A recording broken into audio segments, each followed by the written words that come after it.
అమలు చేయట్లేదని మీరు అంటున్నారు. పవన్ కళ్యాణ్ గారు ఏమంటున్నారు?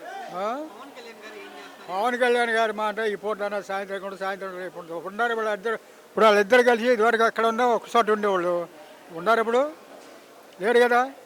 ఇప్పుడు ఆయన కూడా ఎంత వస్తుంది రేపో మాపో ఆయన బయటికి వెళ్ళిపోతే ఖాయంగా ఉన్నాడు.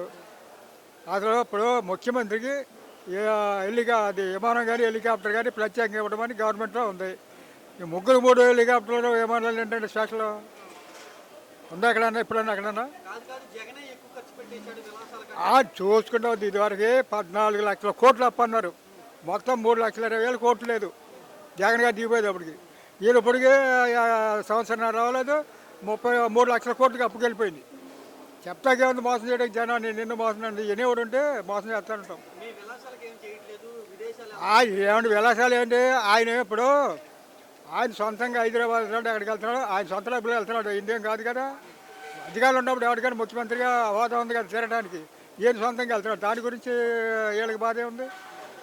ఇలా ముగ్గురికి వెళ్ళినప్పుడు ఆయన సొంత డబ్బులు ఆయన తింటే నచ్చే ఉందంటే విలాసాలు అంటే ఇంకేమీ విలాసాలు కావాలి. ఇతర దేశాలకు వెళ్ళిపోతారు తండ్రి బాబు. మీకులాగా అడిగితే జగన్ ఇక్కడ ఉండట్లేదు, బెంగళూరు వెళ్ళిపోతున్నాడు. వెళ్తాడు. ఆయన ఖాళీగా ఉన్నాడు కానీ వెళ్తాడు.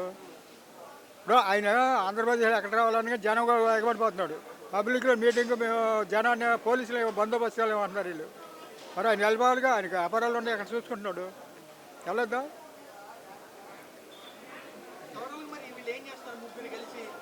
ఏం లేదు. ఇప్పుడు ఆయన అన్నప్పుడు మొత్తం కాంగ్రెస్ కానీ తెలుగుదేశం కానీ గతంలో చేసిన అప్పులు జగన్ గారు దిగిపోయేటప్పటికి 7 లక్షల కోట్లు ఎంత ఉంది అప్పు. అంతకు మించి 10 లక్షల పైగా 15 లక్షలకి ఈయన అప్పు చేస్తారు దిగిపోతాయంటే వచ్చే 1929కి గ్యారెంటీ జరిగేది. ఓట్లు వేసిన వాళ్ళు కూడా ఎందుకు వేసేవారు బాబు తిట్టుకుంటున్నారు.